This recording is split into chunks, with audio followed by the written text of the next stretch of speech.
Hey, man, this is a big day, and it's an honor, and I'm like giddy with excitement about today, this future AO Friday. And I was like, you know who it is? It's Lisa Abusnineh. Put a one in the chat if you know and love Lisa Abusnineh. Just do it. Yes, yes, and yes. She is special. And besides Jamie Susie, she has been with me the longest.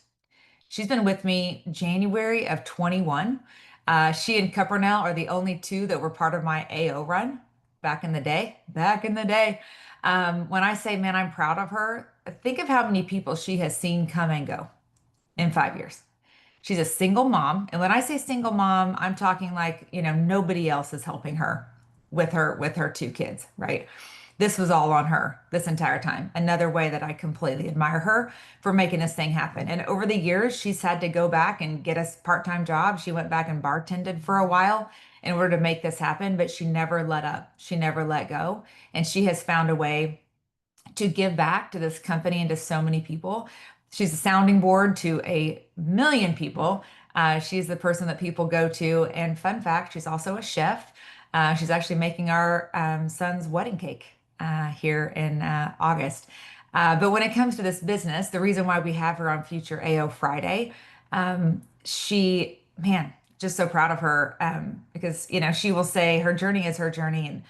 And but in June, she hit month one AO, month one key leader, month one 105, month one top producer.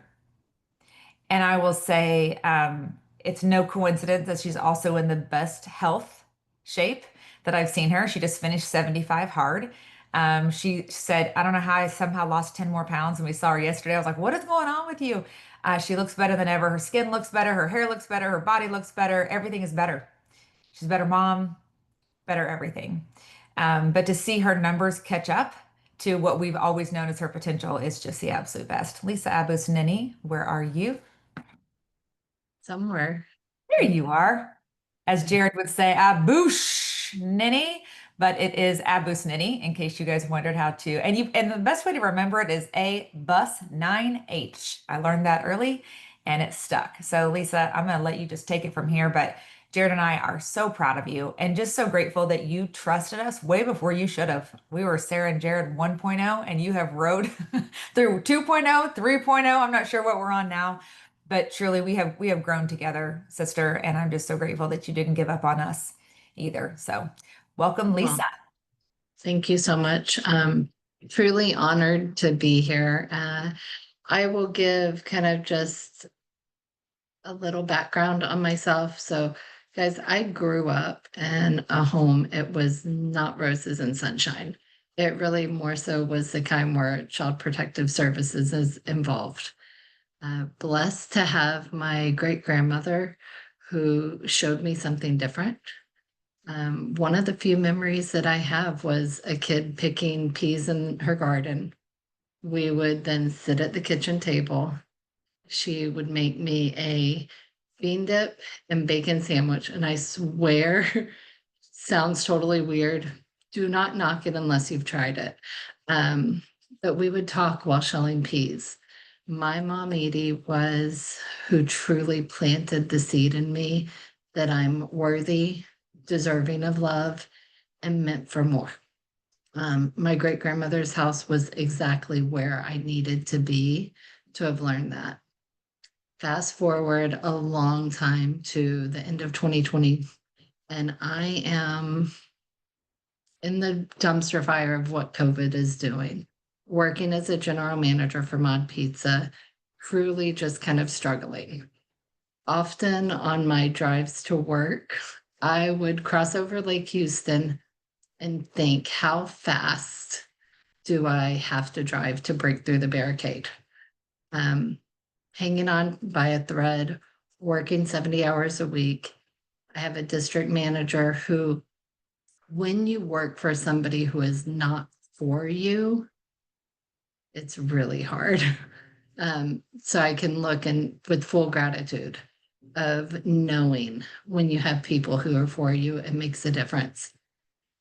At the same time, this stranger, Sarah, somehow we are connected on Facebook, but I had never met her.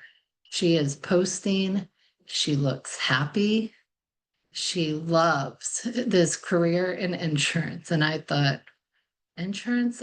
Okay. I was like, it couldn't be as bad as where I was at currently. And that was all that I needed. It was a shimmer of light in the dark place. So 2021, I get licensed and I get started. This is the exit plan. Truly grateful that that post was exactly what I needed to see to move me forward. Now, maybe it's been really super, super easy for all of y'all. But me learning to lead myself, a whole lot harder than what I thought. I mean, my home front had its fair share of chaos. I was dealing with mental and substance abuse challenges with my partner. There were a lot of days that the dishes in the sink would look more urgent than maybe picking up that phone to dial. But shockingly, somehow I was figuring this thing out. I was doing just enough to pay my bills, just enough to stay in business, just enough to be able to ride the commission roller coaster. Um, but I'm one of Sarah, I've been here for a while, like Sarah said, one of her oldest agents besides Susie. I was a new agent mentor in Sarah's base shop, even had a couple of Jim's people. Her and Kelly's still here. I think that might be the only one. I was one of the first in her base shop to raise my hand for wanting to do advanced markets. Um, I'm really great at underwriting. I brought value, and I knew that I brought value. So Sarah, 130 run, she is putting an incentive trip out, earning a spot to an all-inclusive in Mexico. One, I had never been to an all-inclusive, still have not. I will, and I know that I will. I know that it's in the future and I see it, but I hadn't at that point. It sounded so exciting. Jamie Cupernell earned it. Logan Moore earned it. Jake Darr earned it, but not me. And it was so doable. If I recall correctly, it was like $30,000 over 3 months. Like, we're not talking anything but more than a $2,500 week consistently. Um, it was painful to not have earned it. I felt like I deserved to be there because I knew how much I had poured into the base shop. I felt so strongly about being there that I'd found a flight. I knew the cost of the day pass at the all-inclusive. I found a cheaper hotel that was near the resort that I could stay. I was hell-bent on going because I should have been there. Now, if you're curious, I did not actually go. I didn't book the flight as much as I wanted to be there. I just turned social media off. I tried to work, and I used tried probably as a very loose word, and I kind of sulked. But when the reality sets in, I should have worked harder. And that was really the exact lesson that I needed to learn. Now, later that year, I earned Marshall's Lake House in 2023. It was absolutely amazing, and it was truly revealing. The association, conversations, food, nature, the peace, it was utter perfection. And interestingly enough, I had a panic attack. It was too calm. It was too peaceful. The calm, now in retrospect, guys, was a shock to my system. I had lived for 40 plus years in survival, and I knew that this was not the reaction that I should have in such a beautiful place, albeit like an appropriate response for maybe like your body learning it doesn't have to always be on, but is the conditioning I had at that point. I also realized that I want it to be different. And if I want it to be different, It is only me that's responsible for making it different.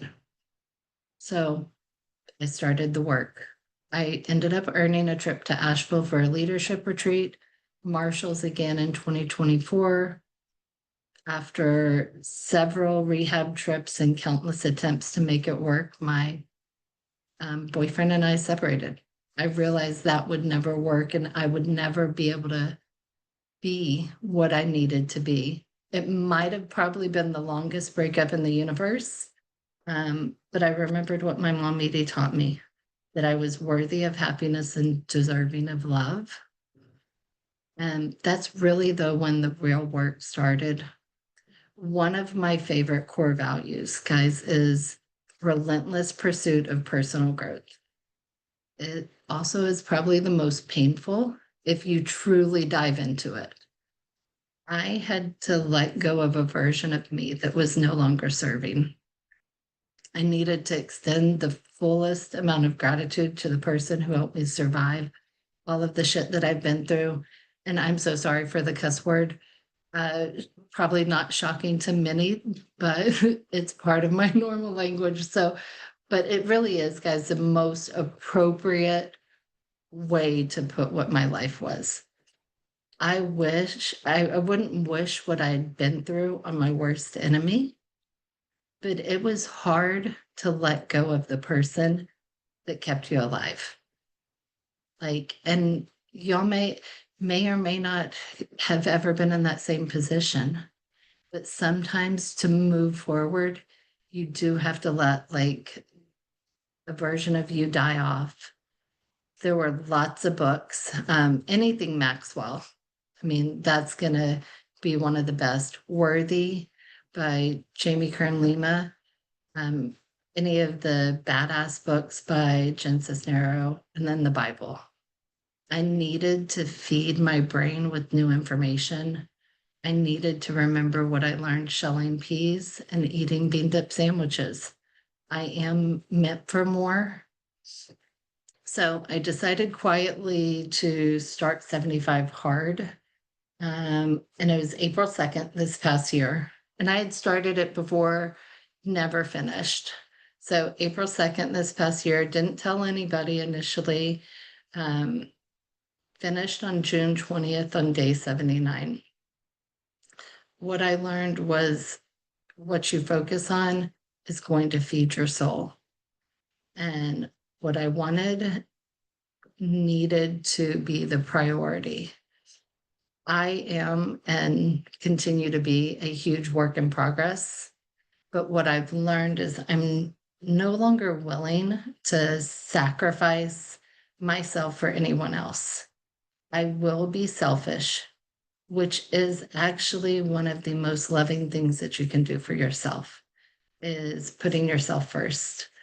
Also learned that my schedule is my biggest weakness. Amazing how when you look at like the keys, the cornerstones, all of that, schedule is one of them. Schedule is hard for me. I work better with a very tight schedule. I also learned a gallon of water is a lot. I don't know how Christina Watts can drink Fresca or sugar-free Red Bull on top of the gallon of water. That shocks me still to this day. But during 75 hard, lost 56 pounds, still have like 80 to go, and I'm okay with that. But some unexpected things that also happened with 75 hard was my business grew in ways that I didn't think would happen. I look up and I'm teetering on AO numbers, and I was like, I truly was confused as like, what is going on here? Because all that I was doing was sitting and just being focused on me and what I control and what I can do. I've continued to work, and then SNAP had come out, and it was $31,387 and 6 riders. And I was like, oh, okay, well, here we go. And super excited. Somehow I ended up sitting on an AO numbers, month one AO, month one key leader, month one top producer, month one 105. And as I look right now, we're a little past mid-month. sitting at 15,245.33 of issued numbers with 4 riders. And so halfway like to top producer for the month.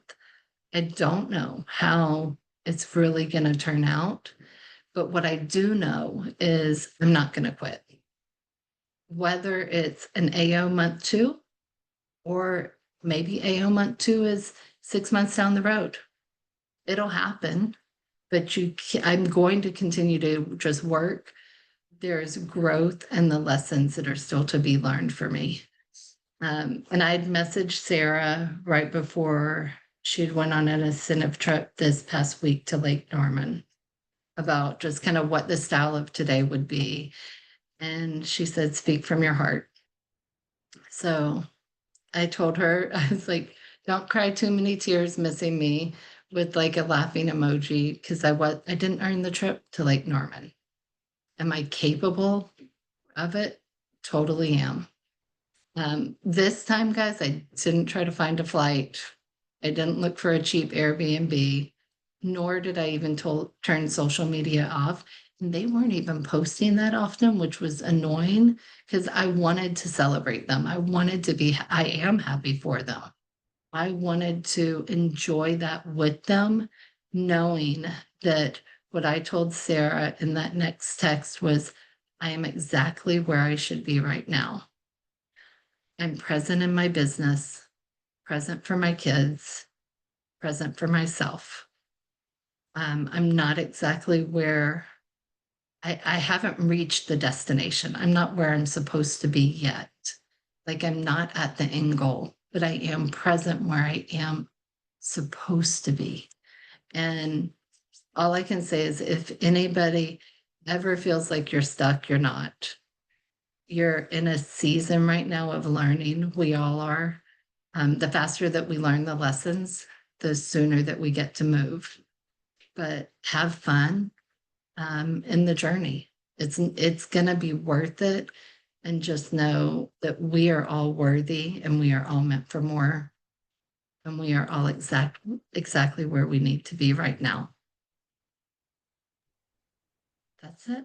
Man, Lisa, it's one of those, that's it. Like you didn't just shift so much inside of so many people. There are a couple things I really want to highlight because I need to make sure people got it. There were so many tones and elements in your story here that reminded me of what Tasha shared last week with the quote she started, like maybe the goal isn't becoming anything. Maybe it's just unbecoming everything you're not supposed to be and weren't created to be. It's like that gardener, like I don't do anything to make the plant grow. I just remove the weeds that are preventing it from growing. And when you remove the distractions and when you remove the things that aren't serving you, you're in a position to blossom into who you were meant to be. And we all know from this group for so long that your business reflects you. You went through a personal development journey. Lisa, you took ownership of you.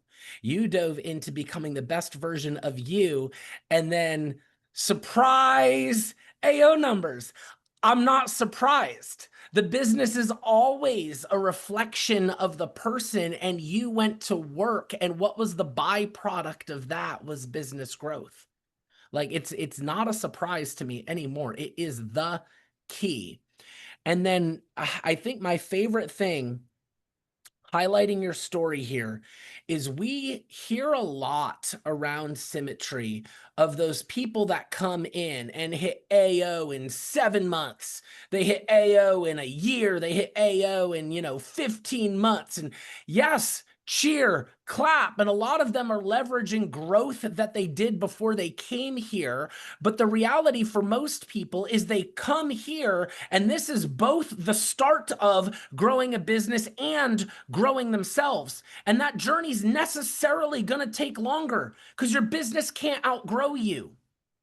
And so here you are, 5 years in, sitting on AO numbers with a clarity, with a vision, with a consistency, with a grit.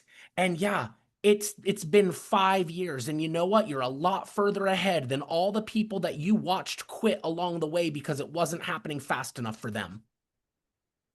We all look around at the people that are ahead of us and think it's happening so fast for them, and we compare ourselves to the people ahead of us. We never stop and compare ourselves to the people that have fallen off and the people that are behind us. You watched a lot of people quit that did not have your grit. You watched a lot of people walk out that did not have your patience.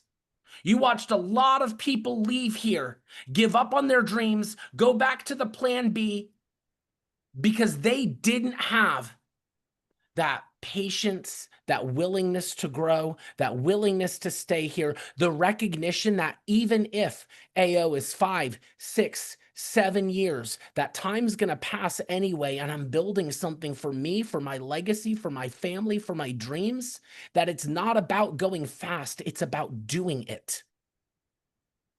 Fast isn't the goal. The goal is the goal.